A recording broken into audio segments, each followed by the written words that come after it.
தேசத்திற்காக ஒரு ஜெபம் என்கிற ஜெப வேலைக்கு நேராக இயேசு கிறிஸ்துவின் நாமத்தினாலே உங்களை வாழ்த்தி வரவேற்கிறேன். ஓசியா தீர்க்க தரிசன புஸ்தகம் 10வது அதிகாரம் 13வது வசனத்திலே சொல்லப்பட்டிருக்கிறது, உங்கள் வழியையும் உங்கள் பராக்கிரமசாலிகளின் திரளையும் நம்பினீர்கள் என்று எழுதப்பட்டிருக்கிறது.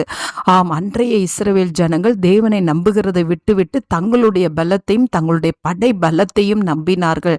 தாங்கள் எகிப்திலிருந்து வரவழைத்த படை பலத்தையும் தங்களுடைய பணத்தையும் தங்களுடைய திறமையும் நம்பினார்கள். என்றைக்கும் கர்த்தருடைய பிள்ளைகள் தேவனை மாத்திரம் சார்ந்து வாழ வேண்டும் என்று சொல்லி தேவன் விரும்புகிறார். ஆம், இன்றைய நாளிலும் கர்த்தருடைய பிள்ளைகளாக நாம் ஒவ்வொருவரும் தேவனை சார்ந்து கொள்ள வேண்டும்.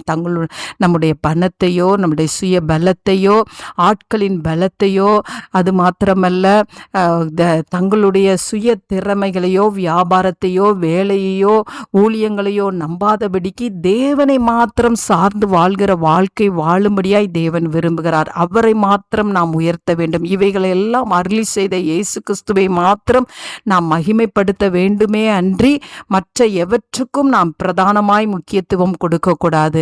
அதனால் இன்றைக்கு தங்களுடைய பலத்தையும் தங்களுடைய திறமையும் தங்களுடைய சுய பலத்தையும் நம்புகிறவர்கள் மனம் திரும்பும்படியாய் இன்றைக்கு நாம் பாரத்தோடு நாம் ஜெபிப்போம். நாம் யாவரும் கண்களை மூடி தேவனை நோக்கி பார்ப்போம். எங்களை நேசிக்கிறதான நல்ல தகப்பனே, இந்த நாளிலும் ஆண்டவரே அப்பா, சுய பலத்தையும் சுய பலத்தையும் நம்பி ஆண்டவரே அப்பா தேவனை ஆண்டவரே மறுதளிக்கிற வாழ்க்கை வாழுகிறவர்கள் இன்றைக்கு மனம் திரும்ப கர்த்தர் உதவி செய்யுங்க சுவாமி. சம்பாதிக்கிறதுக்கு பலனை கொடுத்தவரையும் வேலை செய்கிறதுக்கு திராணியை தந்த இயேசு கிறிஸ்துவை மாத்திரம் ஆண்டவரே நம்பி அவருக்கு மாத்திரம் மகிமை செலுத்துகிற இருதயத்தை தாங்க ஆண்டவரே. எல்லா சூழ்நிலையிலும் ஆண்டவரே அப்பா உமக்கு ஸ்தோத்திரம் ஆண்டவரே. தேவனை மாத்திரம் உயர்த்தி பார்க்கத்தக்கதாய் அவரை மாத்திரம் சார்ந்து கொள்ளத்தக்கதான இருதயத்தை கர்த்தர் ஒவ்வொருவருக்கும் தாங்க சுவாமி.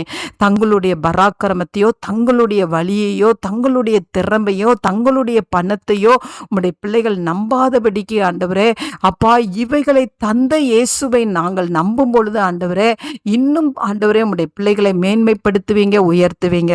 அந்த நல்ல கிருபையை கர்த்தர் ஒவ்வொருவருக்கும் அருளி செய்யுங்க. இயேசுவின் மூலம் ஜெபிக்கிறேன் நல்ல பிதாவே. ஆமேன், ஆமேன்.